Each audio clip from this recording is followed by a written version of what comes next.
Hello everyone, एक बार फिर से आप सभी का आपके अपने ही चैनल में बहुत बहुत स्वागत है। ये मुझे ऑर्डर मिला है मेरे रेगुलर क्लाइंट से ही। उनको ना 2 kg का 2 टियर केक चाहिए था और ये मुझे बनाना था फ्रेश फ्रूट के साथ में।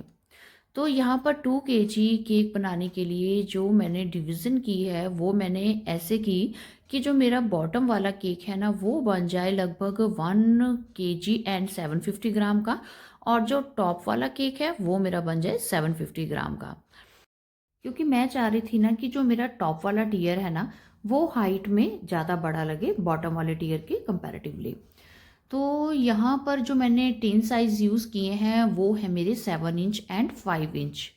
तो जब आपको ऐसा केक बनाना हो ना तो उसके लिए ज़रूरी नहीं है कि आप बिल्कुल नाप तोल करके ही बैटर टिन में डालेंगे। अगर तो आपको वो वाली मेज़रमेंट आती है तो आप वैसे कर लीजिए।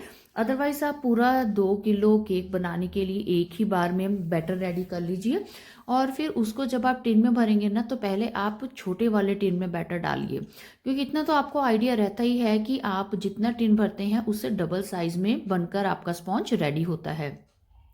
तो जितना आप नॉर्मली हाफ केजी बनाने के लिए टिन फिल करते हैं उससे थोड़ा सा टिन आप ज़्यादा फिल कर लीजिए। तो 5 इंच में अगर आप आधा किलो का केक बनाते हैं तो 3 लेयर्स निकलती हैं। तो आप इस अकॉर्डिंग उसमें बैटर डालिए कि आपकी उसमें से 4 लेयर्स कट हो जाए।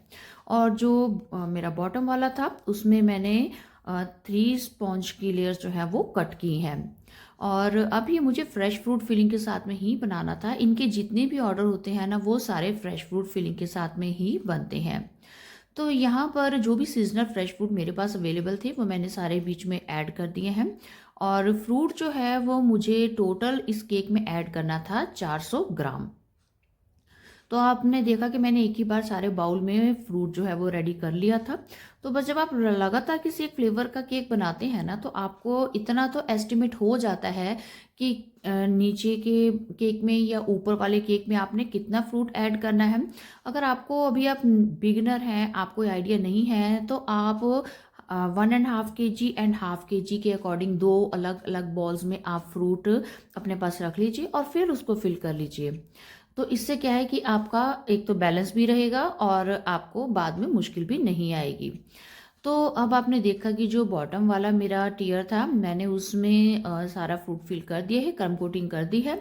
और उसके बाद में जो टॉप वाला था टियर, जैसे कि पहले मैंने आपको बताया कि मुझे 4 लेयर्स चाहिए थी, तो इजीली 4 लेयर्स कट हो गई।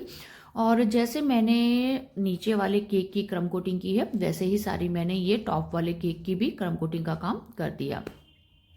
अब क्रम कोटिंग का काम ना मैंने रात को कर दिया था और नेक्स्ट डे मॉर्निंग उठकर मैंने इसकी फाइनलाइजिंग की। अब ये जिनका ऑर्डर था ना वो मुझसे ही रेगुलर केक्स बनवाती हैं। एक्चुअली उनकी छोटी सिस्टर की शादी थी, उसके घर में भी मेरे ही घर से केक जाते हैं। वो मेरे नोन ही हैं।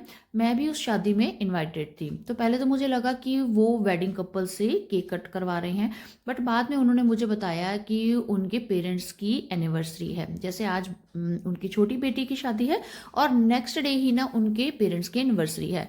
तो उन्होंने कहा कि रात को 12 बजे के बाद में ना वो वहीं पर ही अपने पेरेंट्स से केक कट करवाएंगे।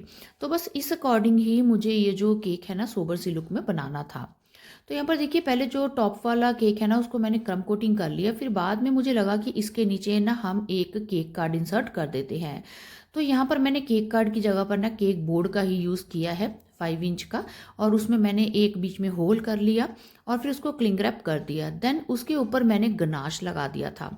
फिर उस बोर्ड को उठाकर मैंने 8 इंच वाले बोर्ड के ऊपर रखा है। 8 इंच वाले बोर्ड के ऊपर भी मैंने गनाश लगा दिया था, सो दैट जो दोनों बोर्ड्स हैं ना वो आपस में अच्छे से अटैच हो जाएं और जब मैं आइसिंग करूं तो कोई भी प्रॉब्लम ना आए। तो ऐसे मैंने बाद में अपने टॉप वाले जो केक है उसके नीचे केक कार्ड अगर आपके पास है तो वो लगा दीजिए, नहीं है तो आप केक बोर्ड लगा सकते हैं। अब देखिए नेक्स्ट डे मैंने इनकी फाइनलाइजिंग का काम स्टार्ट किया है। अब मैंने अपने क्लाइंट से पूछा था कि अगर तो वो वेडिंग कपल के लिए ये केक बनवा रहे हैं तो मैं उस अकॉर्डिंग उसको प्रिपेयर करूं। जब उन्होंने कहा कि उनकी पेरेंट्स की एनिवर्सरी है तो फिर मैंने कहा कि जो इसके कलर है ना वो हम सूदिंग से सोबर से रखते हैं, और फ्लावर्स जो हैं वो फिर हम रेड नहीं लगाते, हम उनको ना पिंक फ्लावर्स के साथ में रिप्लेस करेंगे। क्योंकि क्लाइंट को ना ये वाला केक जो है ना फ्लावर्स के साथ में बनवाना था। तो क्लाइंट को भी मेरी ये वाली सजेशन पसंद आई, क्योंकि जब आप वेडिंग केक बना रहे हैं तो हम उसमें रेड फ्लावर्स लगाते हैं, वो अच्छे लगते हैं। बट अगर आप पेरेंट्स के लिए बना रहे हैं तो आप उसका कलर जो है रेड से कोई और लाइट सा शेड भी कर सकते हैं, फ्लावर्स का कलर। तो इसी अकॉर्डिंग ही ना जो आइसिंग के लिए कलर मैंने चूज़ किया, वहाँ पर आपको मैंने दोनों कलर दिखाए हैं, उनको मिक्स करके मैंने ये लाइट सा पीच सा शेड जो है ना ये रेडी कर लिया। इसके साथ में ही मैंने सारे केक की ना आइसिंग कर दी, बॉटम वाले केक की। और फिर यहाँ पर साथ के साथ ही देखिए केक रेडी होने के बाद मैंने डावल भी इंसर्ट कर दिए हैं। और हमेशा मैं इसकी एक फ़ोटो भी लेती हूँ और क्लाइंट के साथ में शेयर करती हूँ, ताकि उनको पता रहे कि बीच में डावल है। अब देखिए जो टॉप वाला केक है ना, इसको उठा कर ना मैंने एक बार एक डावल नीचे से ऊपर की ओर अच्छे से डाल दिया था, ताकि बाद में मुझे होल ढूंढने में नीचे से ना मुश्किल ना हो। वैसे तो ये काम ना आप शुरू से ही करके चलिए, बट मैंने इसी क्रम कोटिंग का काम शुरू कर दिया था और बाद में मेरे माइंड में आया कि मैं बीच में एक केक बोर्ड ऐड कर दूं। और अब उसके बाद में जो मेरा टॉप वाला केक था ना, उसकी आइसिंग को मैंने थोड़ा सा ना वेरिएशन के साथ में किया है। मैंने जो पीच शेड बनाया था ना, उसको मैंने नीचे बॉटम में थोड़ा सा लगाया है और बाकी सारा जो केक है ना, वो मैंने वाइट क्रीम के साथ में कवर कर दिया। तो इस केक की जो है ना आइसिंग मैंने थोड़ी सी डिफरेंट रखी है अपने बॉटम वाले केक से। अब यहाँ पर आप देखेंगे कि मैंने ऊपर ना एक डावल ऐड कर दिया बीच में, जबकि वो ज़रूरत नहीं थी। बहुत छोटा सा डावल है जो मैंने ऊपर डाला, वो भी मैंने इसलिए डाल दिया कि मैंने इस केक में थ्रू आउट एक होल किया था डावल के साथ में। तो मेरा वो जो होल है ना, वो मिसप्लेस ना हो जाए, वो प्रॉपर मुझे ऊपर से पता रहे कि यहाँ पर होल है।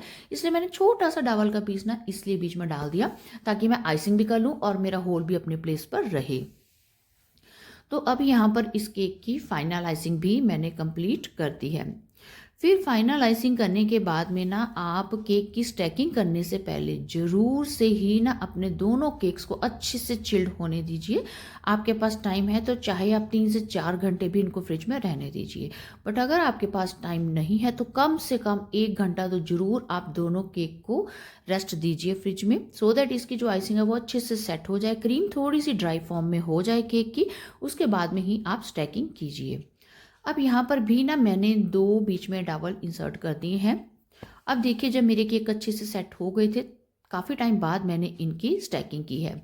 तो मैंने जो ऊपर वाला केक है उसको पैलेट नाइफ से उठाया। अब इसके नीचे हमारा केक बोर्ड भी साथ में अटैच है, और फिर इसको लिफ्ट करके और ऊपर से मैंने एक बड़ा डावल डाल लिया था। सो डावल एंड पैलेट नाइफ की हेल्प से मैंने ऊपर वाले केक को लिफ्ट किया और अपने बॉटम वाले केक के ऊपर प्लेस कर दिया।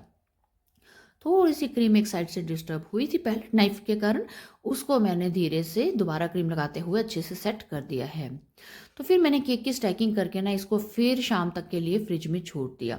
अब जब मुझे केक लेकर जाना था पार्टी में, ये केक मैं ही पार्टी में लेकर जा रही थी, क्योंकि मैंने आपको बताया कि मैं भी इनवाइटेड थी। सो लेके जाने से कुछ टाइम पहले ही मैंने इस केक की जो है ना वो फाइनल डेकोरेशन का काम स्टार्ट किया। अब क्लाइंट ने पहले तो कहा था कि आप फ्रेश फ्लावर्स लगा दें, बट बाद में जब मैंने उनको अपने आर्टिफिशियल फ्लावर्स दिखाए तो ये भी उनको पसंद आ गए। तो फिर यहाँ पर मैंने ना आर्टिफिशियल फ्लावर्स लगाए हैं 2 अलग अलग शेड में, और साथ में मैंने जिप्सी और ये रोज़ प्लांट की लीव्स ये मैंने ओरिजिनल ही यहाँ पर लगा दी थी, ताकि ना वो जो इस केक की लुक है ना वो एकदम नेचुरल सी लगे देखने में। तो गुलाब के जो पौधे हैं वो सभी के घर में होते हैं, आपको इजीली ये लीव्स मिल जाएंगी। इनको मैंने कट किया, पानी में डिप करके 1-2 बार अच्छे से धो लिया, सो दैट इनकी जो डस्ट है वो हट जाए। फिर इनको ड्राई होने के लिए छोड़ दिया था, और फिर जब मुझे सारी ऊपर डेकोरेशन करनी थी तब तक ये ड्राई हो गई थी लीव्स, इनको मैंने ऊपर प्लेस कर दिया। तो ये है आसान सा तरीका अपने केक को फ्रेश लीव्स के साथ में डेकोरेट करने के लिए। तो यहाँ पर देखिए केक के ऊपर मैंने सारे जो फ्लावर्स है जहाँ जहाँ मैंने सोचे थे वो डेकोरेशन मैंने कंप्लीट कर दी है। कुछ स्प्रिंकल भी मैंने ऐड किए, फ्लावर्स लगा दिए, और एक एनिवर्सरी का टॉपर लगाया ऊपर टॉप पे। तो फाइनली ये थी मेरी इस केक की फाइनल लुक, जो कि अभी बस आपके सामने आने ही वाली है। अगर आपको आज की वीडियो पसंद आए, मेरे बताए हुए टिप्स आपको यूज़फुल लगे, तो फिर चैनल को लाइक, सब्सक्राइब और शेयर जरूर कर दीजिएगा, और वीडियो को भी सेव करके रख ले, ताकि आने वाले टाइम में आपको ज़रूरत पड़े तो आपको मेरे चैनल पर ना दोबारा से वीडियो ढूंढनी ना पड़े, आपका काम भी आसान हो जाए।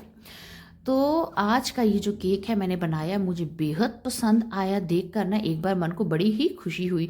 बहुत कम होता है कि कोई आप क्रिएटिविटी करते हैं ना तो आपको खुद को बहुत ज़्यादा पसंद आती है, बार बार उस डिज़ाइन को देखने का मन करता है। तो फाइनली आज की ये है वीडियो। आई होप कि आपको वीडियो पसंद आएगी। अब आपसे मुलाकात होगी एक और डेकोरेशन की वीडियो में। Till then bye bye, thanks for watching.